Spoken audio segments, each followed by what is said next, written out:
हिंदी की कहानी बूढ़े की थैली। रिश्ते में भरेन प्यार की मिठास। एक बूढ़ा था, उसके दो बेटे थे। प्यार से वह छोटे को छुटकू अब बड़े को बड़कू कहता था। दोनों बड़े आलसी और निकम्मे थे। अपनी पत्नियों के साथ निठल्ले बैठे रहते, लेकिन बूढ़े छोटे पर। अपने बेटों की लड़ाई देख बूढ़ा बहुत दुखी था। गांव वालों ने उसे समझाया, दोनों को खेत बांट दो, अपना अपना पेट भरने के लिए उन्हें अवश्य मेहनत करनी पड़ेगी। बूढ़े ने वैसा ही किया। उसके पास एक बड़ा खेत था, उसने आधा आधा दोनों को बांट दिया।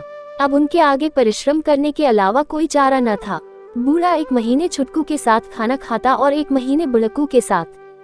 थोड़े दिन वे अपने बूढ़े पिता को खाना खिलाते रहे, परंतु कुछ दिनों बाद खाना परोसते समय उनकी पत्नियां नाक भान सिकुड़ती और कहती, ऐसे कब तक खिलाएंगे इस बुढ़े को, दिन भर बैठा बैठा खाद तोड़ता है और रोटियां हजम करता है। बहुओं के तानों को सुनने के अलावा बूढ़े के पास और कोई चारा भी तो न था। वह चुप रहकर सब सहता। एक दिन दोपहर हो गई, किसी ने उसे खाना नहीं दिया।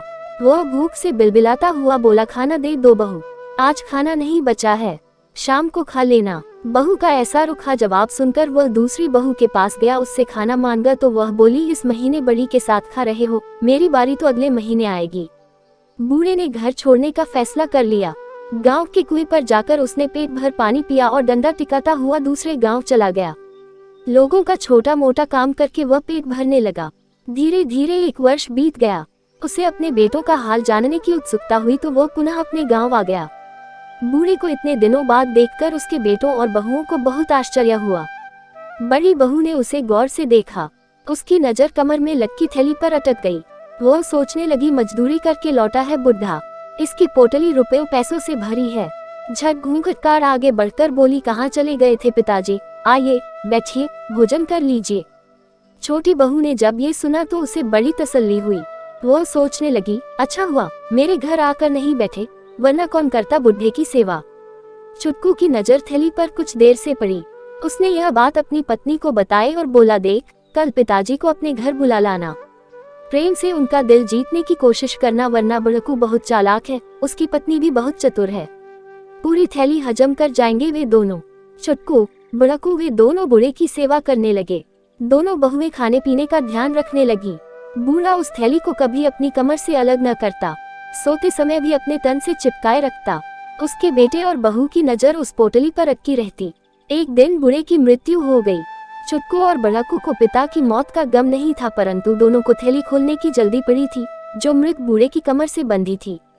बुड़कू ने थैली खोलनी चाहिए, छुटकू बिगड़ पड़ा। दोनों थैली पर अलग अलग हक जताने लगे। गांव वाले शोर सुनकर आ गए। उन्होंने उन्हें लड़ने से रोका और कहा कि थैली के धन को तुम दोनों आधा आधा बांट लो, लड़ क्यों रहे हो। गांव के सरपंच ने थैली को खोला तो सभी दंग रह गए। उसमें मिट्टी, कंकड़, पत्थर के छोटे छोटे टुकड़े पड़े थे। छुटकू, बुड़कू एवं उनकी पत्नियां गांव वालों के सामने मुंह लटकाए खड़े थे और थैली में भरे उन कंकड़ पत्थरों को देख रहे थे।